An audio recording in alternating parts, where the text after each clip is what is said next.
Here we go again, kids. The Whipping Boy, one more time, chapter 15 of the Hot Potato Man and Other Matters. Let's see what's happening. The soldiers had passed by. Following the river, Jimmy ventured toward the city. Prince Brett strode along beside him. As soon as I can, I aim to give you the slip, Jimmy warned. You'll be on your own. The prince said nothing. The tide was low and they traveled out of sight of the road below a grassy embankment. In the distance, against billowing white clouds, stood a jackstraw jumble of ships' masts. You can fend for your own self, can't you? Jimmy suddenly asked. Of course I can, answered the prince in a stingy voice. I don't need flocks of servants to fetch and carry for me. Oh, it's settled then. Settled. Skip off anytime you like. With the tide out, the wide mud flat lay exposed. From long habit, Jimmy kept his eyes peeled for treasure. Sandpipers scattered like mice before him. He spotted a barrel stave and pounced on it. Trash, remarked the prince. What are you doing? Mudlarking. What? I got to eat, don't I? If I can collect enough driftwood, I can sell it as firewood. The prince shrugged and walked on ahead. Jimmy gazed after him for a moment. What did a prince know about living off the streets? His meals always appeared on china plates and silver trays, as if by magic. Left to himself, he'd starve. It's not my worry, Jimmy muttered. What? You, that's what. If you get hungry enough, you'll scramble back to the castle. The prince glared back at Jimmy and then stooped down to retrieve that broken leg of a chair from the mud. Is this worth anything? Jimmy nodded. Before long, the two of them had collected 3 more barrel staves and the back of the chair.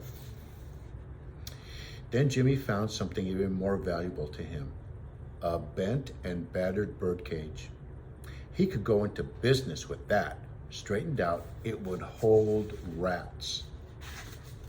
They rounded a bend and the crack of a whip sounded in the air like a firecracker. Jimmy crawled up the embankment for a look. A weary old coach was mired in a mud hole on the road. The coachman, looking just as old and rickety, held the reins of his 2-horse team and cracked his whip in the air again. Pull, gents, be good, lads. It's me own fault not leading you round this bog. Me eyesight ain't what it was, is it, old tars? Jimmy watched for another moment as the horses tried to pull the coach free.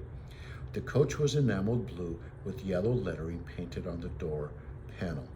Captain Harry Nips, Hot Potato Man. Jimmy crawled over the embankment. A ride to the city would suit him fine.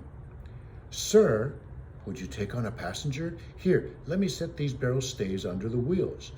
Oh, don't mind if you do, said Captain Nips. I'm late for the fair as it is. Jimmy busied himself laying a firm track for the wheels. Prince Brett watched from the edge of the embankment.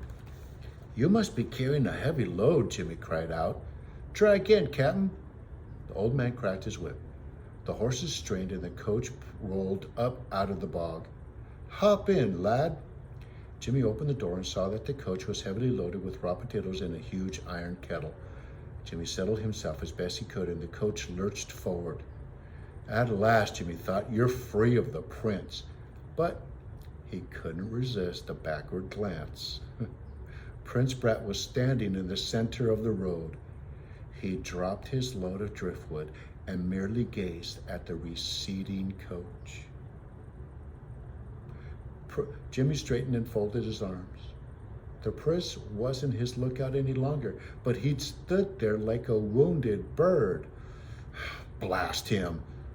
The prince hadn't a cockeyed notion how to fend for himself. Stop, Captain, Jimmy shouted. We left my friend behind. The hot potato man pulled up on the reins. Jimmy leaned out a window. With an arm, he motioned Prince Brett to come along. For an instant, Jimmy thought he saw a smile flash across the prince's face, but it had vanished by the time the heir to the throne joined him inside the coach. They rode in silence. Jimmy wondered what had possessed him to refer to Prince Brat as his friend. Friend? Cows would give beer first. Then, minutes later, the coach rocked to a sudden halt. "Stand and deliver," came a shout. A pair of highwaymen were training pistols on Captain Nips. Jimmy hardly had to peer out. The voice was familiar. It was "Hold Your Nose, Billy," and "Cut Water." And that's the end of chapter 15.